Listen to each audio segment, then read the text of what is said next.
Hi, everybody. Fiduciary Wealth here, Matt and Paul together talking to you about retirement in Gibraltar. So for today's video, Paul, I'm going to pass over to you if you don't mind. So yeah, talk us through this.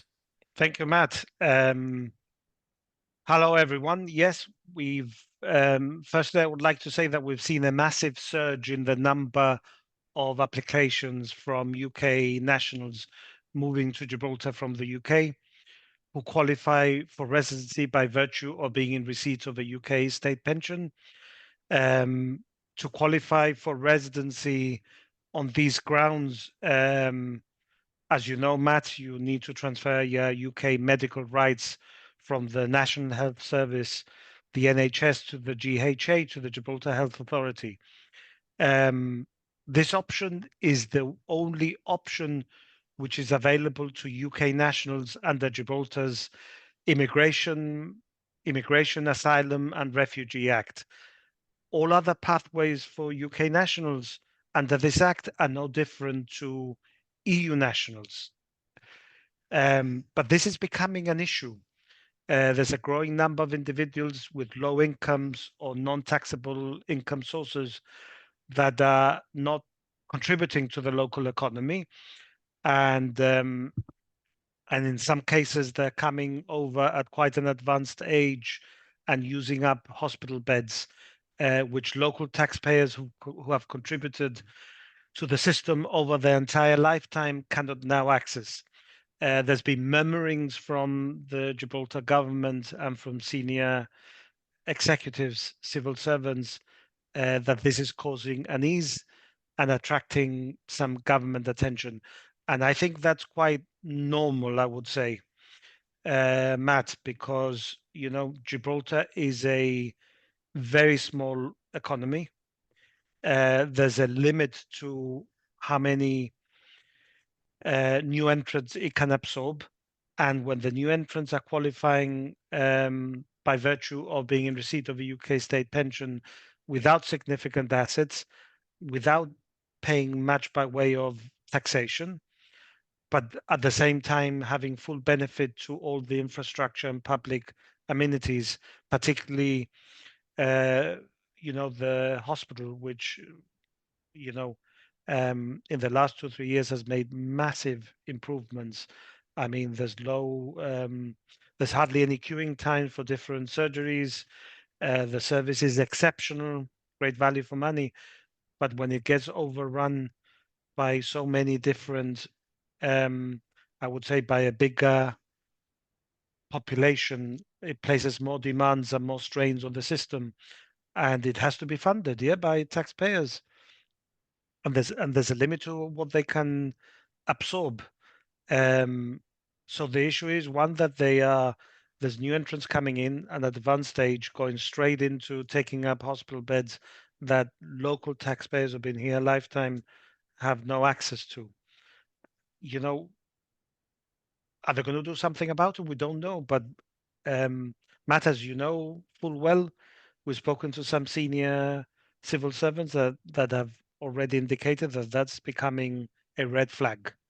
Um, if you contribute towards the public service, that's one thing. But when you can qualify on purely on the basis that you receive a state pension and you have limited financial capacity, a small jurisdiction like Gibraltar is limited to what it can take in. So I'm not saying that something is going to happen because we don't know. We are just relaying the information that has been passed on to us. So we're just the messenger, so don't shoot us. But the truth is that the conditions may well be tightened in the near future. And if, for future applicants considering moving to Gibraltar, our advice is not to delay it and to move early because the current conditions may remain.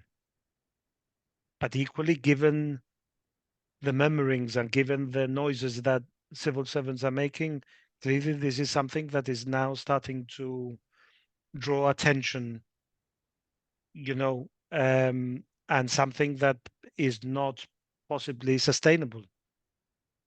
And Matt, as you know, we're getting more and more applications from people that are moving just after they reach um, or just after being in receipt of UK state pensions. They are timing Yeah. it almost to perfection. Yeah. But you know, and UK state pension is a 66, 67 now, 66 now and going up to 60, 67. 67. Yeah, So there are I think people so. that immediately, and we've had applications of people in their 70s. So some of them are going straight into the geriatric ward, so to speak, and they need hospital beds, but it is not sustainable. And the advice, Matt, and of course this is all very subjective because nothing has happened. It's based on what we're hearing, um, but they might tighten the rules considerably, and the door might be closed in the future. So if anyone is listening to this video and seriously considering moving to Gibraltar from the UK, and given that this option, this pathway to residency under the, you know, under the Immigration, Asylum and Refugee Act is only open to UK nationals, because I think we should remind listeners that for all other purposes under the Act, UK nationals are treated like EU nationals. There's no distinction. Yeah. Then, given that this pathway is still open, anyone listening should really get on the phone and give us a call to try and get their residency on time. Because, you know, delay and procrastination may lead to a completely different outcome. One where the conditions are tightened and they may no longer fulfill the requirements, or they are taxed heavily. And if not heavily, at least they make some form of contribution. So um, rather than, you know, this is a great idea, we're toying with the idea, it might happen, I'm just waiting. If you've reached, you know, are you already in receipt of a UK state pension? Then, you know, I would say, Matt, what are you waiting for? No, I would agree. And you're right. We speak and because we process residency cases and just from our own experience. And the way I viewed it is a few years ago, maybe 4 or 5 years ago, they were looking for reasons to accept applications. Now they're looking for reasons to push back. And at the moment, we have this route of, you transfer your UK state pension and your medical rights. That's open. But we know from noises that are coming out that they're assessing it for obvious reasons, economical reasons. So I guess the good news is this pathway is open for UK nationals. But as you rightly say, Paul, how long will this be open? For all we know, it could be forever, but also could they close it in 6 months, a year? It wouldn't totally surprise us. So the opportunity is open, but take advantage of it while you can. Yeah. And, you know, if you're listening to this video, pick up your phone, give us a call, drop us an email, think about it. But if you're serious, you know, move, you know, take concrete positive action to make this a reality before it's too late. Perfect. That's great. Well, thank you, Paul. Thank you, everyone who's Thank you. watching. And as Paul says, get in touch. Bye bye.